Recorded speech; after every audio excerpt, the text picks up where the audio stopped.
Pendapat dari para ahli mengenai artinya mahasiswa. Tentu saja pendapat mereka yang sering digunakan sebagai landasan teori.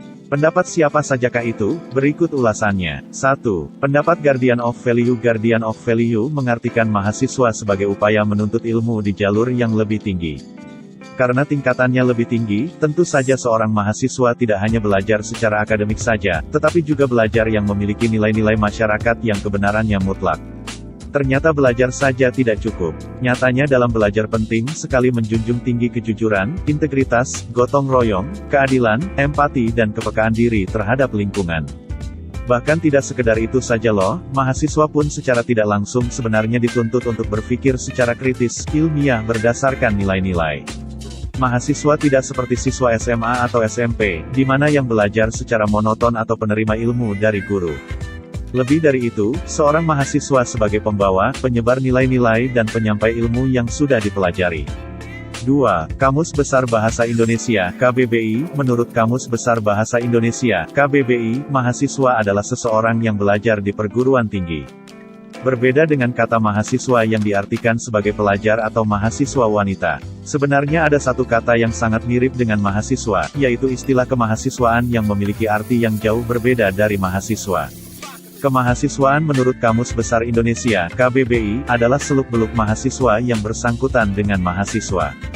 3. Menurut Sarwono, jika kamu seorang mahasiswa semester akhir, atau yang suka membaca buku-buku kuliah terutama jurusan sosial, pasti tidak asing lagi dengan nama Sarwono, yang buku-bukunya banyak kita dengar di buku teori-teori kuliah.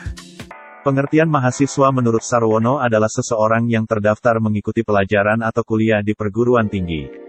Sarwono menegaskan bahwa rata-rata mahasiswa yang masuk di perguruan tinggi berusia 18-30 tahun. Sarwono pun juga mengartikan bahwa mahasiswa suatu kelompok dalam masyarakat yang memperoleh statusnya karena terikat di suatu perguruan tinggi. 4. Menurut Knopf Vemacher, barangkali kamu salah satu yang asing dengan tokoh Knopf Vemacher. Knopf Vemacher mengartikan mahasiswa sebagai calon sarjana. Tentu saja seseorang tersebut harus terlibat dan terikat di perguruan tinggi, di mana seseorang yang masuk dan terjaring dalam perguruan tinggi diharapkan pada akhirnya akan menjadi calon intelektual generasi bangsa. Sayangnya, peran dan tanggung jawab seorang mahasiswa banyak yang luntur. Banyak yang menjadi mahasiswa karena faktor popularitas, karena tuntutan orang tua, ingin mendapatkan gelar ijazah dan masih banyak lagi yang semakin berambigu. 5. Menurut agen of change berbeda lagi dari agen of change, bahwa mahasiswa sebagai penggerak. Mahasiswa sebagai model untuk mengubah arah, mengubah gagasan tertinggal menjadi maju, mengubah yang tidak berilmu menjadi berilmu dan masih banyak lagi tentu saja. Jadi mahasiswa tidak hanya diam saja dan tidak hanya berpangku tangan.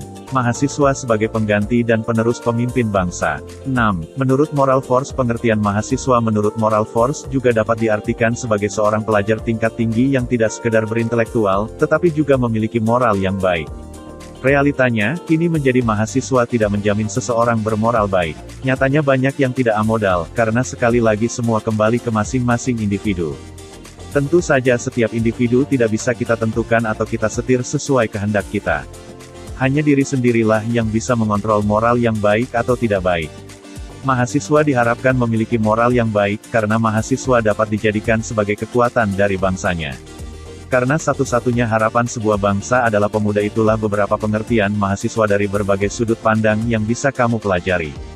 Semoga dengan sedikit pembahasan di atas semakin membukakan cakrawala pengertian tentang mahasiswa. Bahwa mahasiswa tidak sekedar mahasiswa.